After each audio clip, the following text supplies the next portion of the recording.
Olá! Nessa aula vamos discutir sobre a seleção de casos para tratamento com o sistema Lino de alinhadores ortodônticos. Pessoal, o Lino foi concebido com a proposta de tratar pacientes com alinhadores em até um ano e o principal, com previsibilidade de resultados. E para isso, precisamos estar muito atentos para as indicações e contraindicações do alinhador, para não correr o risco de ficar fazendo refinamentos sucessivos para finalizar o caso e esse tratamento se estender por um período muito longo. O ideal é que o alinhador seja indicado para apenas alinhar os dentes anteriores, então a movimentação seria restrita ali aos caninos incisivos, em algumas situações até aos premolares. Casos mais complexos vão ser encaminhados para protocolo de tratamento híbrido. É claro que alguns casos com movimentos específicos mais complexos podem e devem ser tratados com alinhadores. Então, para isso, vamos estudar caso a caso, movimento por movimento, o que é possível tratar com previsibilidade com os alinhadores. Mas antes disso, vamos estabelecer dois pontos. O primeiro é que toda a parte clínica do paciente deve estar resolvida antes do escaneamento da documentação para alinhador. Qualquer restauração que for necessária após o escaneamento vai causar desadaptação do alinhador e assim a necessidade de reiniciar todo o processo. Então, precisamos avaliar toda a parte clínica do paciente antes de começar o processo dos alinhadores. E o segundo ponto é em relação à idade do paciente. É preciso estar já na dentição permanente com segundos molares completamente erupcionados. Pacientes adolescentes por volta de 15 anos de idade, a gente precisa avaliar quanto à colaboração. Então, vamos conversar com os pais sobre isso antes de começar o tratamento, porque lembra que a colaboração do paciente é muito importante para o sucesso dos casos e isso pode ser um problema em pacientes adolescentes. Então, vamos agora discutir alguns tipos de maloclusão e os movimentos necessários para a correção. A primeira situação que vamos discutir é sobre o apiamento, que é a causa mais comum de buscar o tratamento com os alinhadores. Nós vamos medir a dificuldade do tratamento com o apiamento através da distância que nós vamos ter entre os pontos de contato que vão estar desalinhados. Quanto maior o deslocamento entre as proximais, mais difícil vai ser o tratamento. O ideal é realizar tratamentos com apiamento simples de até 2 milímetros, o que pode ser resolvido movimentando ali apenas os dentes anteriores. Mas também podemos tratar casos que precisam aí de alinhamentos maiores, com apiamentos de até 5 milímetros, por exemplo.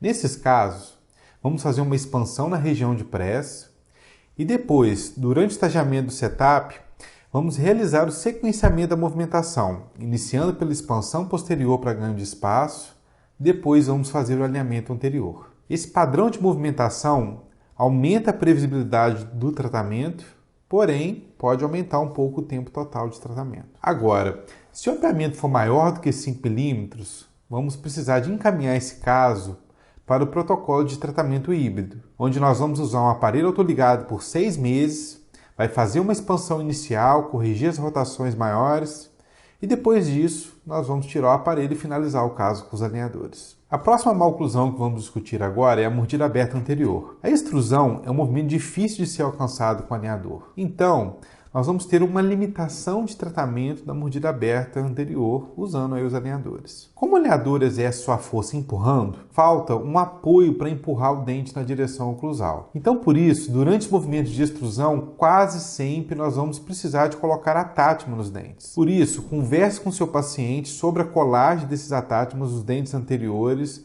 nos casos aí que nós vamos precisar de fazer a extrusão. Pessoal, para determinar a dificuldade de tratamento da mordida aberta anterior com os alinhadores, nós vamos avaliar não só o trespasse vertical, que precisa ser corrigido, mas também a presença ou não de espaços e a inclinação dos incisivos. Isso porque o movimento de lingualização dos dentes anteriores ajuda no fechamento da mordida, mas por outro lado, a vestibularização dos incisivos piora essa situação. Vamos ver cada uma agora dessas situações. A primeira é quando temos a mordida aberta anterior com dentes verticalizados. Se houver apiamento, não é possível tratar com os alinhadores, porque a vestibularização dos dentes para alinhamento piora a mordida aberta do paciente.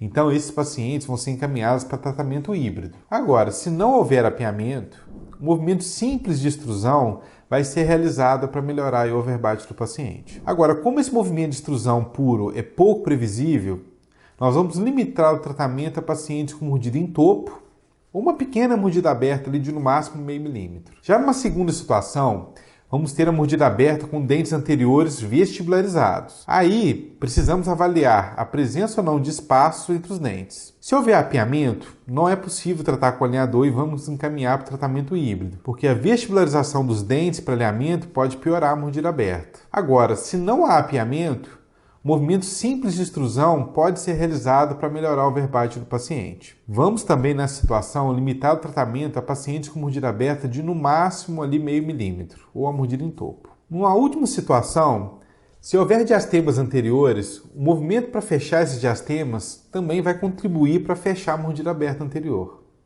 Esse é o caso ideal, porque o fechamento de espaços provoca uma extrusão relativa dos dentes anteriores, o que contribui ali para a correção da mordida aberta anterior do paciente.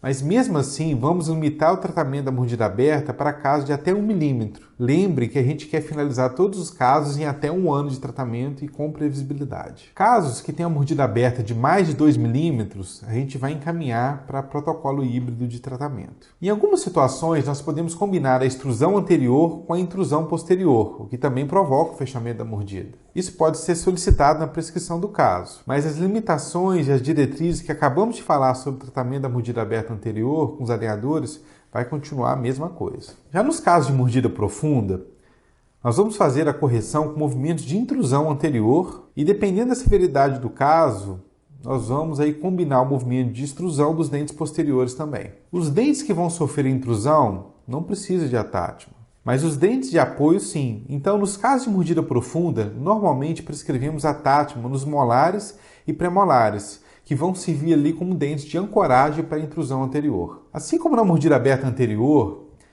para o tratamento da mordida profunda, nós precisamos de avaliar a questão do espaço disponível para o tratamento e a inclinação dos dentes anteriores. Se houver um apiamento leve e moderado, nós vamos fazer a correção da mordida profunda em até 3 milímetros. Isso porque a expansão para a correção do apiamento já ajuda na correção da mordida profunda. Agora, se não há apiamento, nós vamos diminuir um pouco aí, vamos corrigir até 2 milímetros. Nesse caso, vamos realizar movimentos puros de intrusão dos dentes anteriores, que pode ou não estar acompanhado aí da extrusão dos posteriores. Agora, se houver diastema, a situação complica um pouco.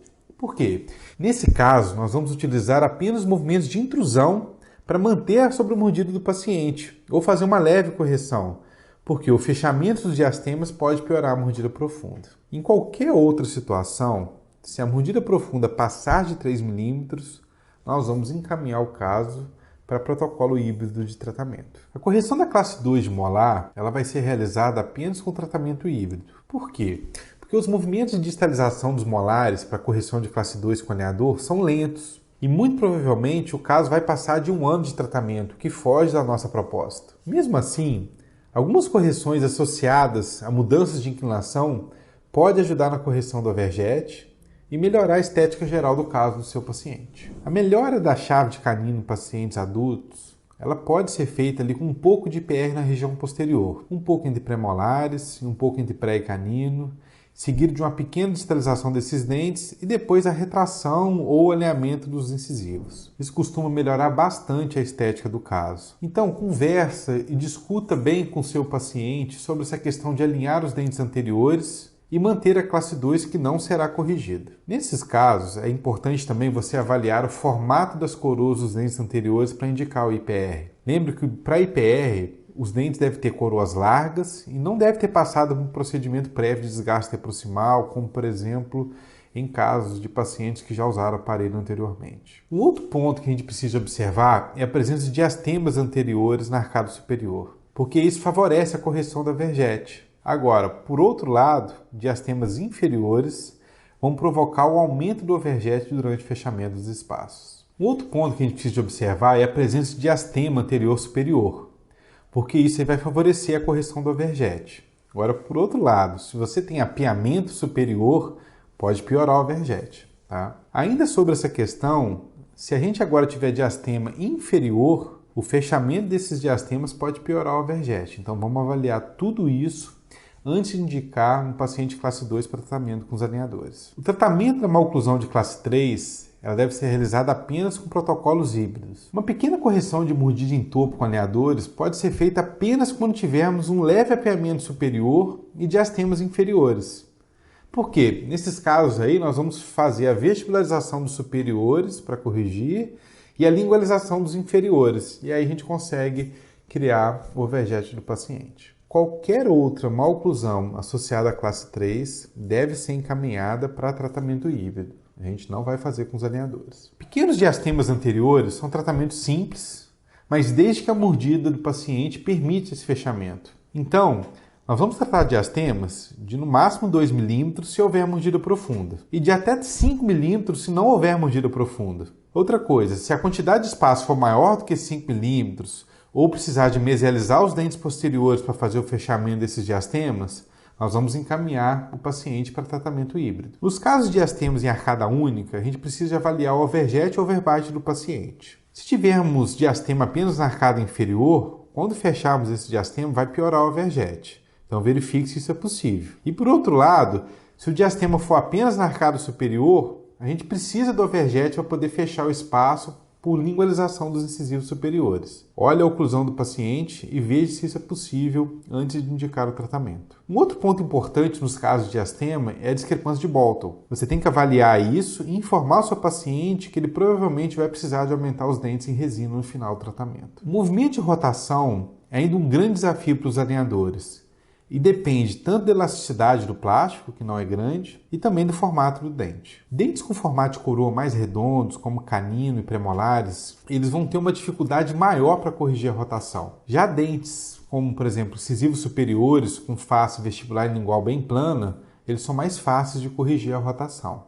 Então, tudo isso aí precisamos de avaliar. Agora, mesmo que o formato da coroa seja favorável, a elasticidade do plástico exige uma velocidade de movimentação muito lenta, o que restringe aí o uso dos alinhadores para corrigir apenas pequenas rotações. A maior parte dos dentes que vão corrigir a rotação precisa de atátimo, principalmente aqueles que tiverem coroas mais curtas e arredondadas. Então, para tratamento apenas com alinhador, recomendamos corrigir no máximo 25 graus de rotação. Acima disso, vai ser necessário procedimentos acessórios, como binários de força com elástico ou outras mecânicas híbridas. Se for 1 ou 2 dentes com maior rotação, a gente pode programar o uso de elásticos durante o tratamento com alinhador. Você vai fazer o binário durante o uso dos alinhadores, corrigir as rotações e depois um refinamento para finalizar o caso. Mas se tiver vários dentes com muitas rotações, é melhor a gente encaminhar o paciente para tratamento híbrido. Coloca o aparelho fixo autoligado, 6 meses, vai corrigir as rotações, fazer uma expansão e depois fica fácil da gente finalizar o caso com o alinhador. Pessoal, casos de mordida cruzada, seja total, unilateral ou 1 ou 2 dentes na região posterior que estão cruzados, nós não vamos tratar com alinhador. Vamos encaminhar também esses casos para protocolo híbrido de tratamento. Por quê? Porque são mecânicas que podem precisar de refinamento e provavelmente esses casos vão passar de 1 ano, que foge da nossa proposta. Finalizando, pessoal, vamos falar agora de algumas contraindicações gerais aí de tratamento com alinhador e que precisam ser levadas em consideração. Alguns exemplos como reabsorções severas, perda óssea generalizada, paciente com bruxismo, casos com extração, mordida cruzada, pacientes aí que têm facetas cerâmicas, que são conhecidos como as lentes de contato. Todos esses casos que eu acabei de falar contraindicam o tratamento com os alinhadores Lineo. Fique bem atento a isso. No workbook do Lineo temos o resumo com todas essas indicações e contraindicações que acabamos de discutir. Não deixe de ler e consultar sempre que precisarem. Obrigado.